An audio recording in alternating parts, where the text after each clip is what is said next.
Eu queria compartilhar contigo um texto da Palavra de Deus para a gente refletir nesta tarde, finalzinho de tarde, início de noite. E eu fico feliz porque uma das coisas que a gente sabe que o pastor Rui zela é pelo ensino da palavra, né? Então a gente fica muito feliz com isso e saber que os irmãos também têm sempre estado, né, têm se voltado para isso, para os ensinos da palavra, porque é ela que mantém a gente de pé. Né? A palavra de Deus que faz com que a gente permaneça firme, a palavra de Deus que nos dá esperança nos momentos das dificuldades, e a palavra de Deus que é revelada para a gente pelo Senhor, para que a gente entenda os propósitos, os planos dele para a nossa vida. Né? E eu queria compartilhar contigo e convidar você para abrir a sua Bíblia no Evangelho de Marcos. Evangelho de Marcos, capítulo 4. Evangelho de Marcos, capítulo 4.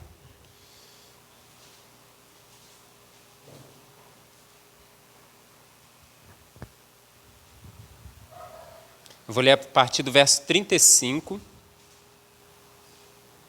Para aqueles que não conhecem, né, eu estou com a Isabela ali, minha esposa, né, o Tiago e a Larissa, nossos filhos, que Deus tem nos agraciado. Marcos capítulo 4, verso 35 em diante, diz assim: naquele dia, ao anoitecer, disse ele aos seus discípulos: vamos para o outro lado. Deixando a multidão, eles o levaram no barco, assim como estava. Outros barcos também o acompanhavam. Levantou-se um forte vendaval e as ondas se lançaram sobre o barco, de forma que este foi se enchendo de água. Jesus estava na popa, dormindo com a cabeça sobre um travesseiro. Os discípulos o acordaram e clamaram: Mestre, não te importas que morramos? Ele se levantou, repreendeu o vento e disse ao mar: aquiete-se, acalme-se. O vento se aquietou e fez-se completa bonança. Então perguntou aos seus discípulos: por que vocês estão com tanto medo? Ainda não têm fé? Eles estavam apavorados e perguntavam uns aos outros: quem é este que até o vento e o mar lhe obedecem? Amém. Que Deus abençoe a sua palavra. Eu queria orar com você nesse momento. Obrigado, Deus, por esse tempo que o Senhor nos dá de nos reunirmos como igreja do Senhor para te adorar, para te louvar. E eu quero te pedir, ó Deus, que o Senhor nos ajude a compreender a tua palavra nesta hora. Que o teu Espírito Santo conduza a mesma aos nossos corações de maneira clara, de forma que a gente consiga entender, ó Deus, aquilo que o Senhor tem a nos falar. Eu te peço isso no nome de Jesus. Amém. Os três evangelhos, chamados evangelhos sinóticos, né? Mateus, Marcos e Lucas, eles apresentam esse relato da tempestade.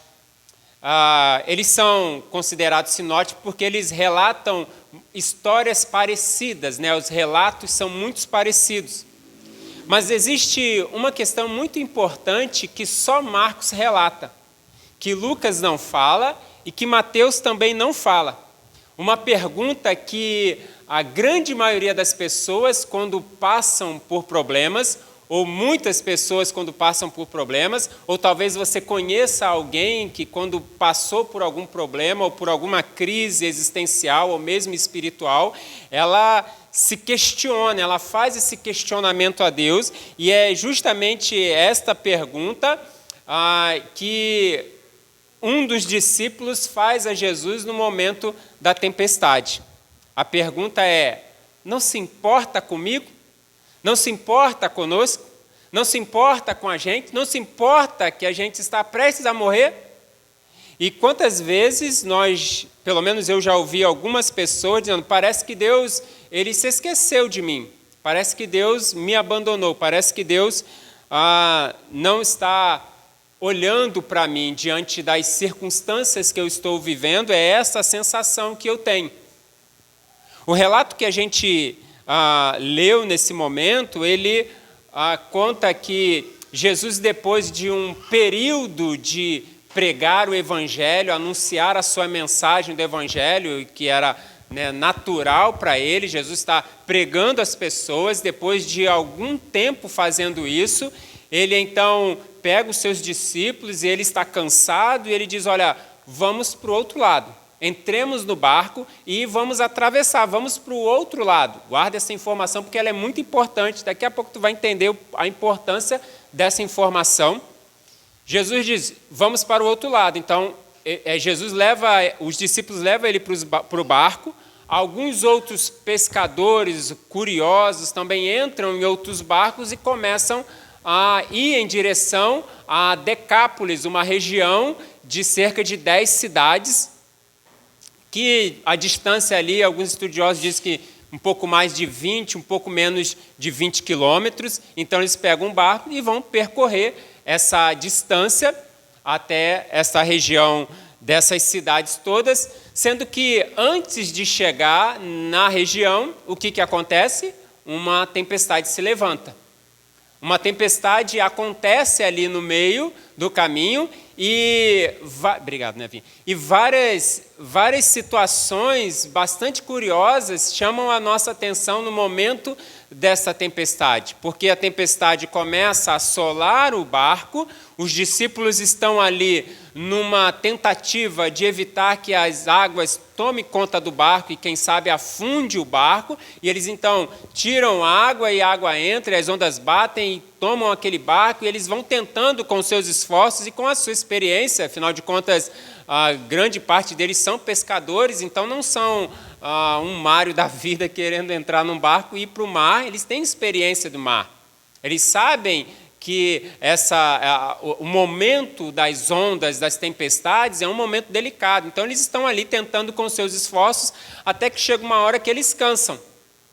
E um deles cai em si e percebe, eu fico tentando desenhar na minha mente o cenário que está acontecendo. Imagina, então, um barco que não é um barco com desenvolvimento tecnológico como a gente tem hoje, são barcos simples, e os discípulos estão ali tentando tirar a água, e, de repente, um deles olha para o lado e fala: espera aí, nem todos estão aqui ajudando, que negócio é esse? E aí eles se dão conta que Jesus não está ali ajudando tirar a água do barco. E, para surpresa deles, ele vai se dirigindo até Jesus e se depara com uma cena curiosa, que Jesus está dormindo. Jesus está dormindo. E ele, então, fica indignado com aquilo, eles ficam indignados com aquilo, e eles falam: não te importas que a gente está quase morrendo e você está aí dormindo? A gente está quase morrendo. O barco está sendo assolado pelas ondas, nós estamos aqui cansados já, nós não sabemos mais o que fazer, e só que me faltava, a gente chega aqui agora, o senhor está aí dormindo. E é interessante porque Marcos, ele diz que, deixa eu achar aqui, levaram um barco, verso 37, levantou-se um forte vendaval e as ondas se lançavam sobre o barco, de forma que este foi enchendo de água. Jesus estava na popa, dormindo, com a cabeça sobre um travesseiro. Então, Jesus estava dormindo. E aí, os discípulos acordam Jesus, e ele levanta, vai até a beira do barco, estende as mãos aos céus, e ele ordena que aquela tempestade se acalmasse. Ele diz, então: aquiete-se, acalme-se. Seria natural para a gente se ele estivesse falando isso para os discípulos: calma, gente, se aquietem, fiquem tranquilos, vai dar tudo certo.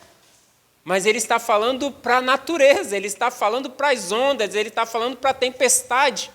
Então é algo que depois você vai ler nos versos seguintes, que apavora os discípulos.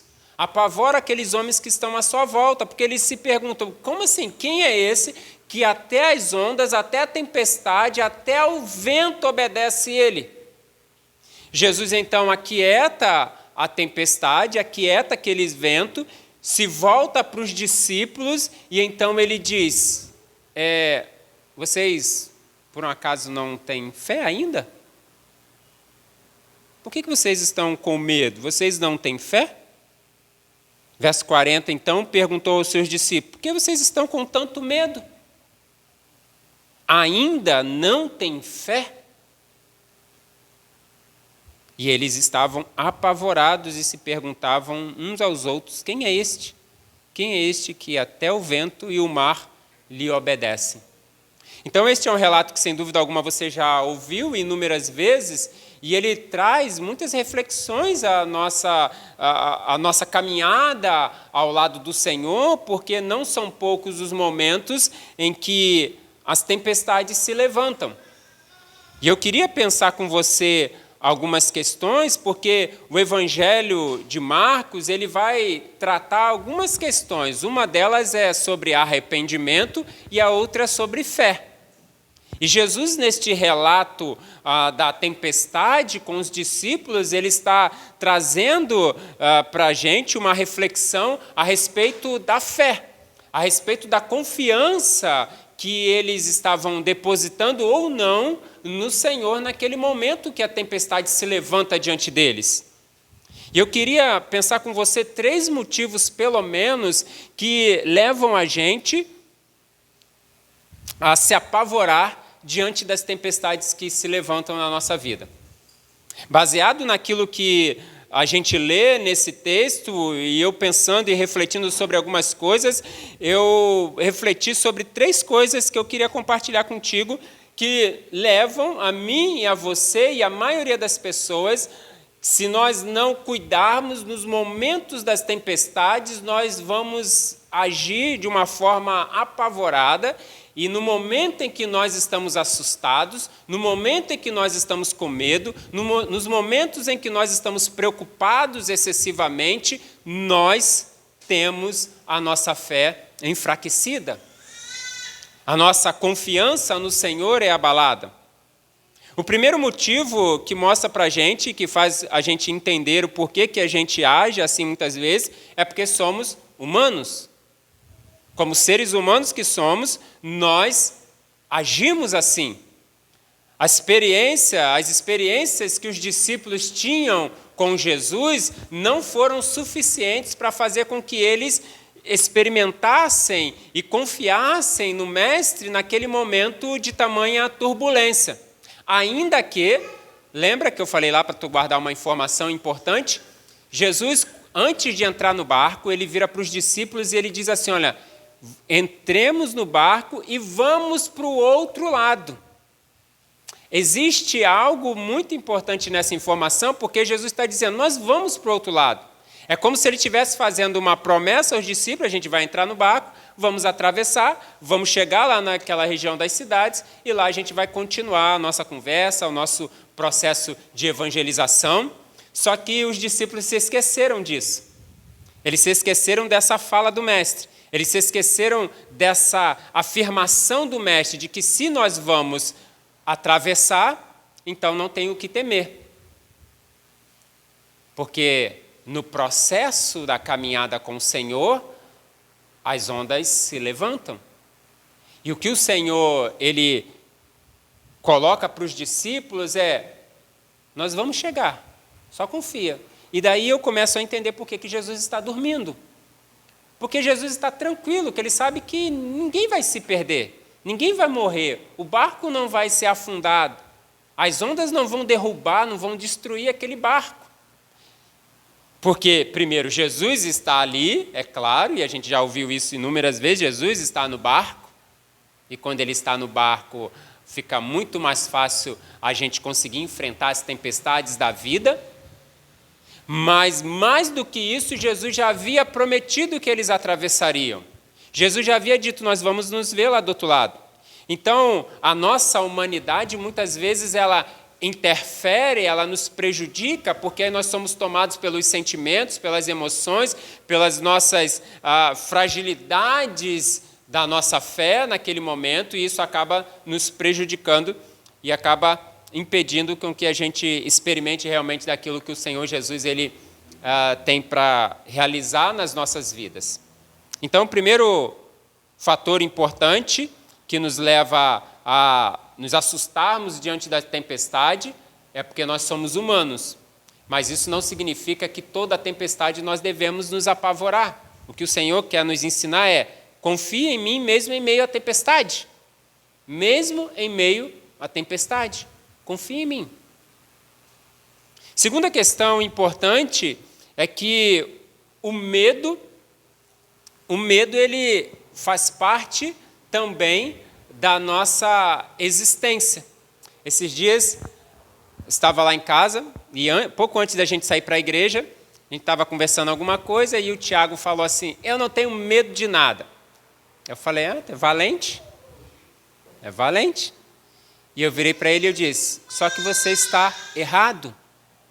Porque o medo é um mecanismo de defesa do seu organismo. É o seu corpo se defendendo.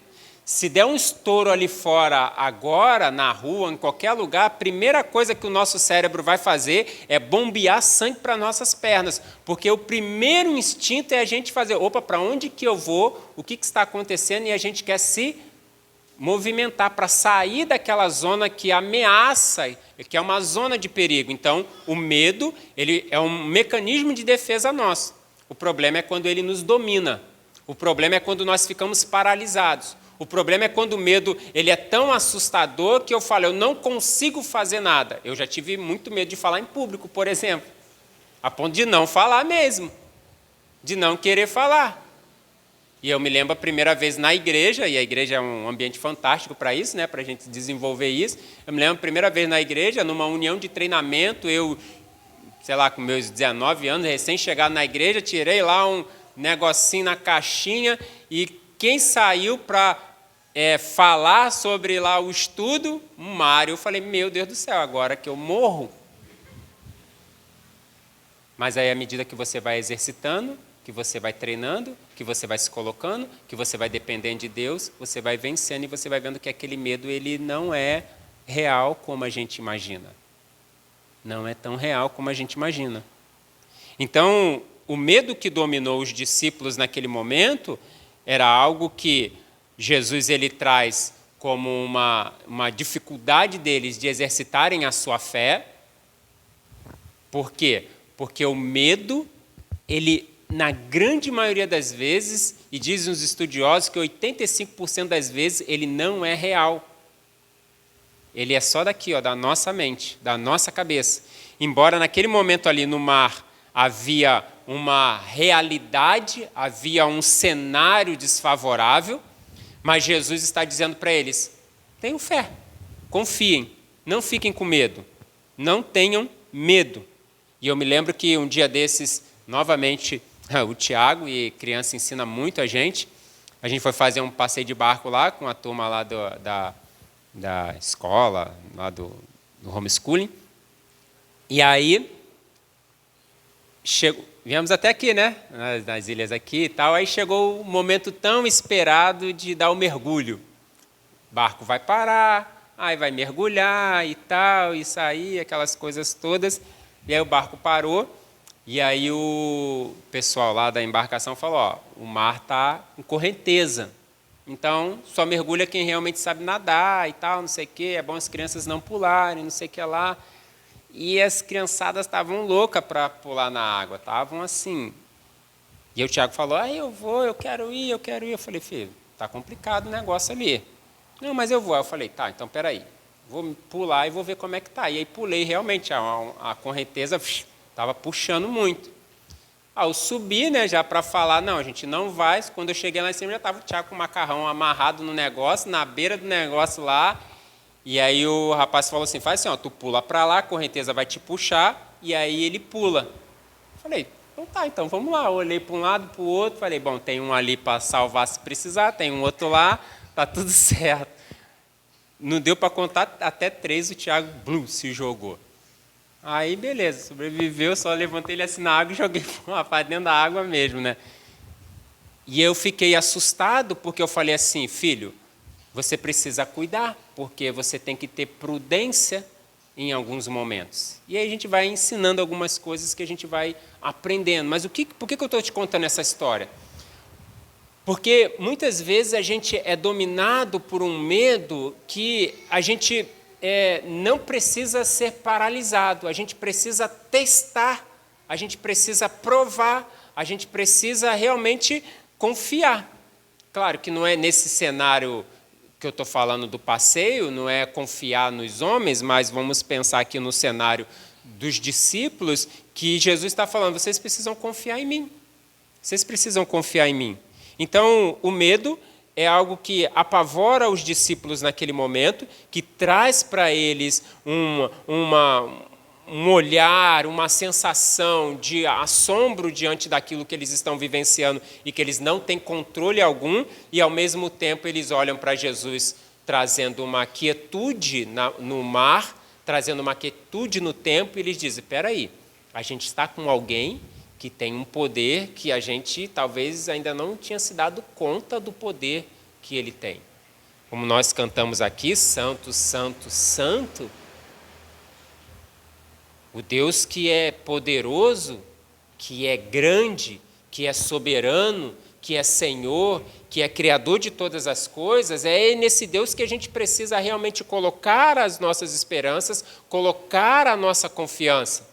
Eu fico pensando lá, quando a gente viaja lá para o livro de Apocalipse, lá no capítulo 21, quando João ele recebe ali a visão da Nova Jerusalém, e aí João, eu fico refletindo nisso porque é algo extraordinário. João está preso num cenário em que a igreja está sendo perseguida, muitos estão sendo presos, alguns estão sendo mortos, João está preso, já é o último dos discípulos, dos apóstolos ali vivo, e aí o Senhor dá a ele uma visão da Nova Jerusalém.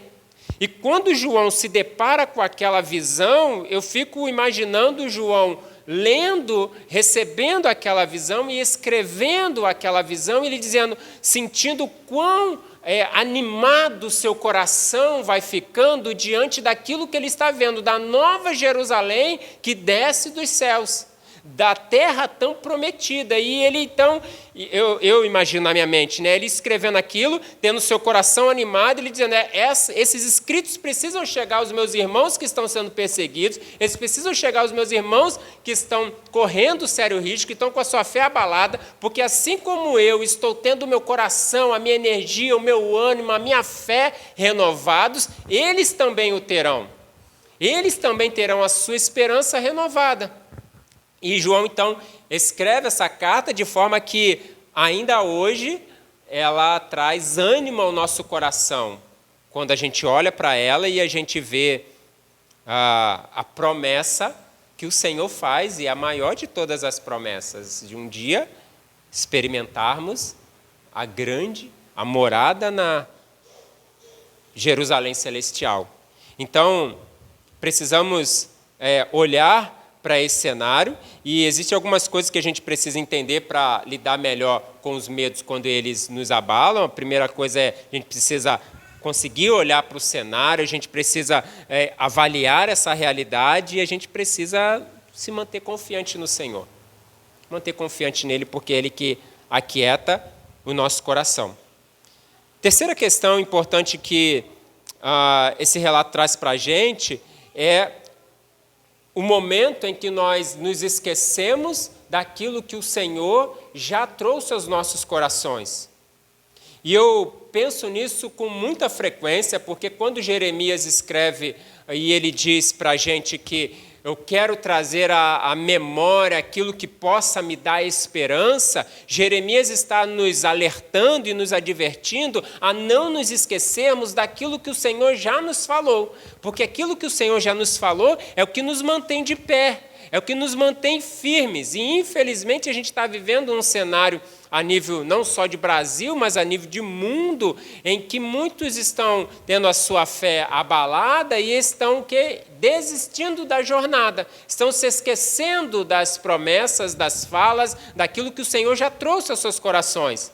Esse dia a gente teve um missionário lá na igreja e ele estava falando dos desafios que a Europa está vivendo, e aí a gente entrou numa conversa E é muito interessante porque está acontecendo alguns movimentos no mundo, Deus está fazendo um movimento de migrações, e no meio desses movimentos estão vindo cristãos e não cristãos. Então, o cenário para favorecer um ambiente de evangelização está muito propício, muito propício. Então, é muito interessante quando a gente vê o que Deus está fazendo, como é que Deus está agindo, como é que Deus se utiliza dos acontecimentos, mesmo que caóticos ao longo do mundo, para que a mensagem dele chegue a corações. Então a gente não pode se esquecer daquilo que o Senhor tem trazido ao nosso coração. E a gente tem que estar muito atento nos detalhes daquilo que o Senhor traz por meio da sua palavra a gente. Porque às vezes a gente não vai ter a sensibilidade, não vai ter a percepção de conseguir identificar e entender o que o Senhor está querendo nos falar. Como é que eu faço para entender isso aqui? Como o Senhor disse aqui, olha, vamos para o outro lado para os discípulos. Vamos para o outro lado. E quando eu penso nessa fala de Jeremias, de trazer à memória, eu fico pensando, se existe algo poderoso para o nosso coração, para animar o nosso coração, é a gente conseguir resgatar os momentos em que nós já vivenciamos do mover de Deus sobre as nossas vidas. Porque quando a gente resgata esse mover de Deus sobre as nossas vidas, sobre o nosso coração, resgata na nossa mente, a gente começa então a fazer aquilo que alguns vão chamar de associação. Você liga uma situação que você vivenciou, conecta com o momento que você está vivendo hoje, e você diz, bom, se aconteceu lá, eu posso também viver agora. Se Deus fez lá atrás, Deus também pode fazer agora, se for o propósito dele, se for a vontade dele. E isso faz com que a gente não pare, não desanime, não fraqueje, não desista da jornada que o Senhor tem nos colocado. E uma das coisas que os discípulos, nesse momento, eles acabaram se esquecendo é não dando atenção para uma fala simples, talvez pela empolgação, talvez pelo momento, vamos entrar no barco e tal, não sei o quê. Mas a gente precisa trazer à memória aquilo que vai nos manter de pé. O que é que te mantém de pé? Os recursos humanos nem sempre vão ser suficientes. Nem sempre nós vamos ter e vamos alcançar aquilo que a gente planejou da forma como nós planejamos. E por isso a gente tem vivido uma sociedade cada vez mais fragilizada, porque nós, e aí a gente estava brincando agora há pouco aqui, né, de várias crianças, nós estamos vindo agora numa sociedade onde muitas crianças, os pais não conseguem dizer não, elas não aprendem a lidar com suas frustrações, e crescem crianças que quando não conseguem algo, elas ficam frustradas. E aí se frustram com Deus, se frustram quando não tem uma resposta de Deus, se frustram quando terminam um relacionamento, se frustram quando são mandados embora de um emprego, se frustram quando tomam um não dos pais. Então, a gente precisa olhar para esse cenário e falar assim, espera aí, o que é que me mantém de pé? O que mantém de pé é a confiança no Senhor, é a confiança nele, é saber que Ele está comigo durante as tempestades. Ele não sai do barco. E a gente precisa aprender com Ele nessa calmaria dele em meio à turbulência. É uma calmaria que a gente fica surpreendido. Esses dias, a gente recebeu a notícia lá na nossa família que meu pai está com câncer de próstata. E aí, a gente tem um grupo lá dos irmãos, nós somos 8 irmãos, e uma movimentação no grupo, uma movimentação, eu nem olho as mensagens lá, e aí um dia eu acordei, sei lá quantas mensagens, eu falei, meu Deus, o que aconteceu? E aí eu nem pergunto lá, chamei uma irmã no privado e falei, o que houve? Que negócio é esse? Que grupo lá está agitado daquele jeito? E aí ela foi e falou e tal, eu falei, beleza. E aí eu falei para ela assim, olha só, o que tem que fazer agora são os procedimentos e orar. Não tem o que a gente faça. A gente vai buscar os recursos que precisam ser buscados, precisa ir no médico, precisa fazer exame, vai precisar fazer não sei o que lá, fazer aquilo. Isso a gente pode fazer, está sob o nosso controle. Agora, o milagre não está sob o nosso controle. Então não adianta a gente se desesperar. E é muito interessante que eu liguei para o meu pai, e aí meu pai, um mineiro brincalhão, e aí ele falou assim, o Zé Maria está tentando me pegar, mas não vai me pegar não.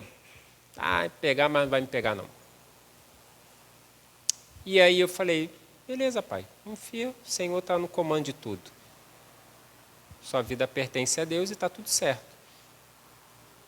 E a gente precisa entender que a nossa esperança não está naquilo que a gente pode fazer, porque o que a gente pode fazer é limitado.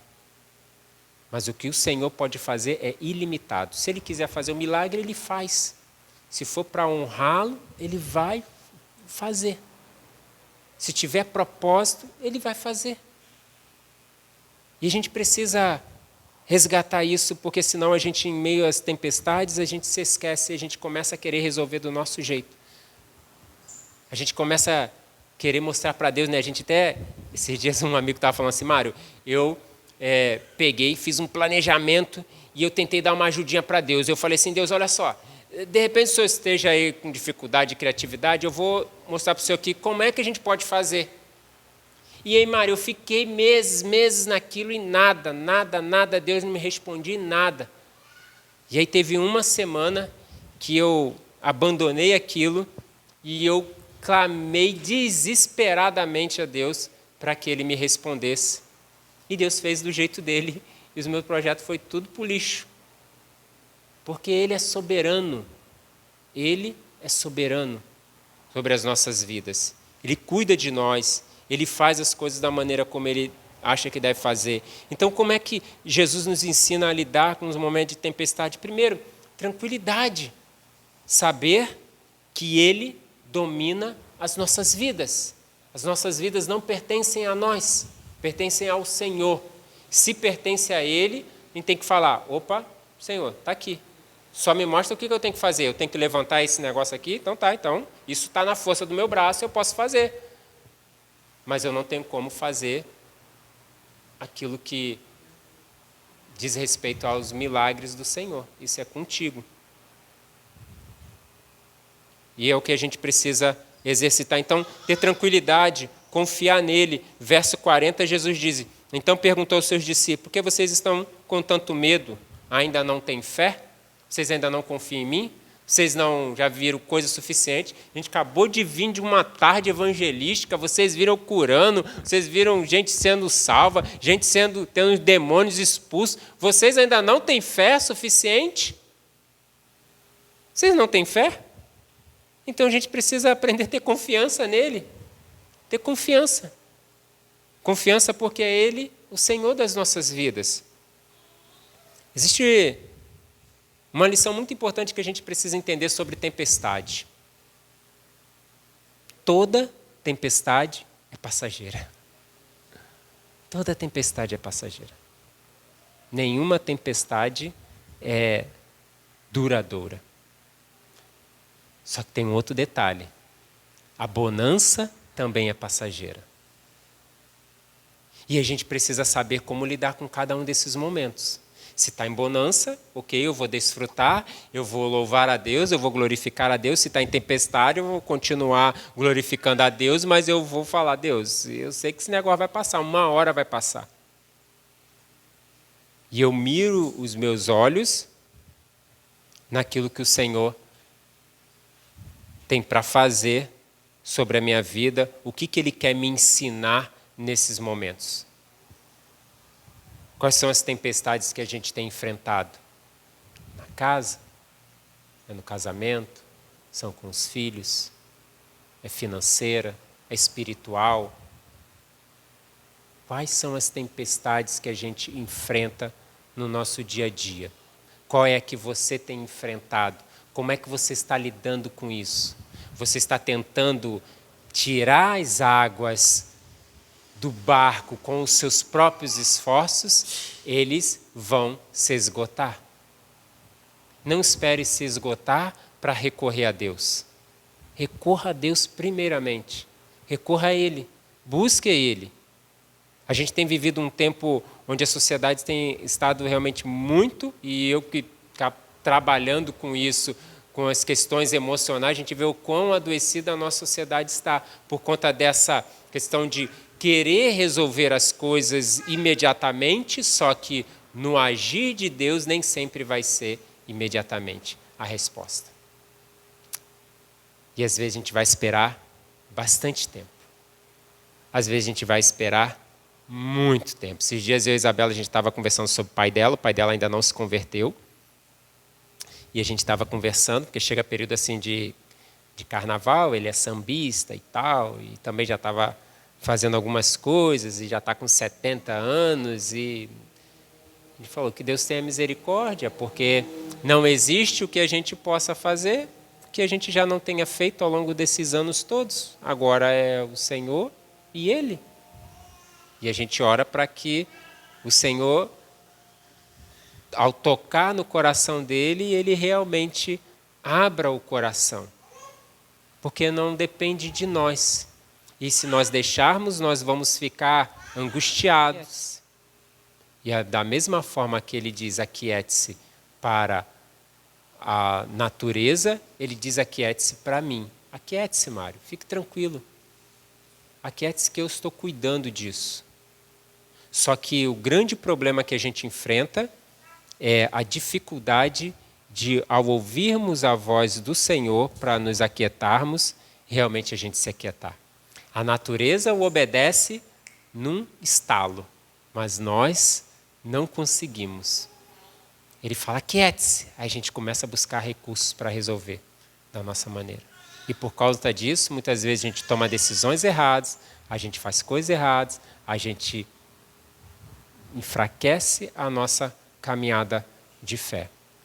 Que nessa noite você coloque o seu coração no Senhor. E se as tempestades elas estão já assolando o seu barco, se as ondas já estão ali batendo, só confia. Só confia. Só deposita o seu coração. Até tem um cântico aí que fala, né? Se as ondas do mar da vida fizerem te afogar, segura na mão de Deus e vá. Segura, não larga. Ele está ali. Chega e fala, bom, se o mestre está tão calmo assim, peraí, então tem algo que ele sabe que eu não sei. Tem algo que ele sabe que eu não sei. E aí eu preciso aprender a descansar.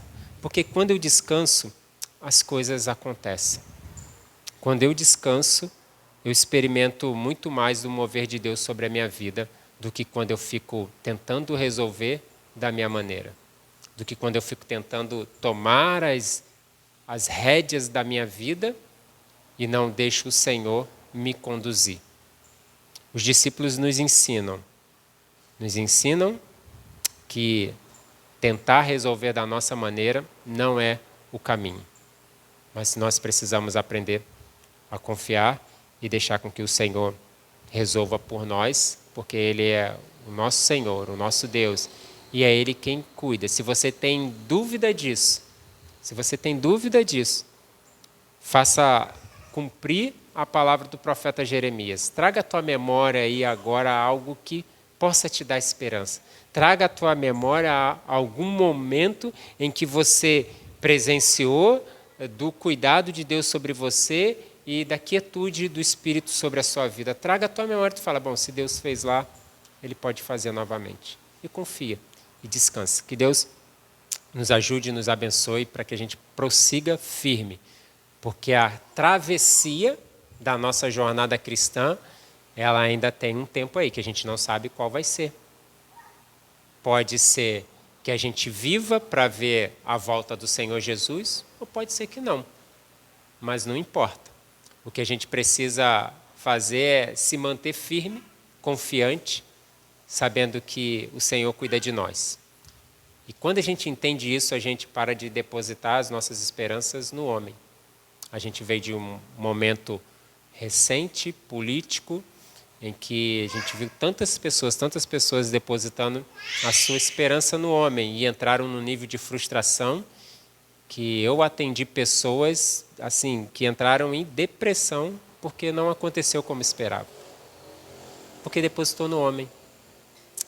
E não é dessa maneira que a gente precisa agir. Nós precisamos confiar no Senhor, porque Ele é o único capaz de fazer muito mais além daquilo que nós pedimos ou pensamos, segundo o poder que nele opera. Que o Senhor nos ajude. Feche seus olhos, queria orar com você. Senhor Jesus, eu te louvo nesta noite, rendo graças ao teu nome, porque o Senhor tem nos dado a alegria e o privilégio de podermos, como igreja do Senhor, nos reunirmos. E eu quero te agradecer por esta igreja aqui que tem se reunido e que nestes momentos de reunião, de adoração ao teu nome, eles têm se fortalecido mutuamente, eles têm se encorajado mutuamente. Eu quero te agradecer pela vida do pastor Rui, da Leia, seus filhos. Quero te louvar, ó Deus, pelo comprometimento deles e pedir que o Senhor continue, ó Deus, usando-os da maneira como o Senhor deseja neste lugar. Que o Senhor acrescente, Deus, todos aqueles que o Senhor deseja alcançar neste bairro, que o Senhor acrescente a esta igreja, a esta casa do Senhor. E Deus, que a cada vez mais nós possamos testemunhar daquilo que o Senhor tem realizado aqui. Fortalece a fé daqueles que já estão aqui caminhando. Deus, não permitas que nada, absolutamente nada, nenhum obstáculo, nenhuma tempestade que porventura vierem enfrentar ao longo da sua caminhada cristã, não permita que sejam fortes o suficiente para abalarem a sua confiança e a sua fé em Ti. Mas que quando vierem as tempestades, ó Deus, eles possam entender e crer que o Senhor está ali no barco junto com eles.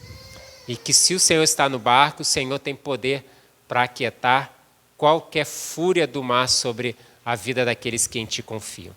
Muito obrigado, Deus, por esta noite, por esse tempo aqui com os nossos irmãos. E agora que o amor de Deus, o nosso Pai, a graça maravilhosa do Seu Filho Jesus Cristo, a consolação do Teu Santo Espírito seja com todo o Seu povo espalhado na face da terra, especialmente, ó Deus, com o Teu povo que se reúne aqui nesta igreja, hoje e para todo sempre. Amém.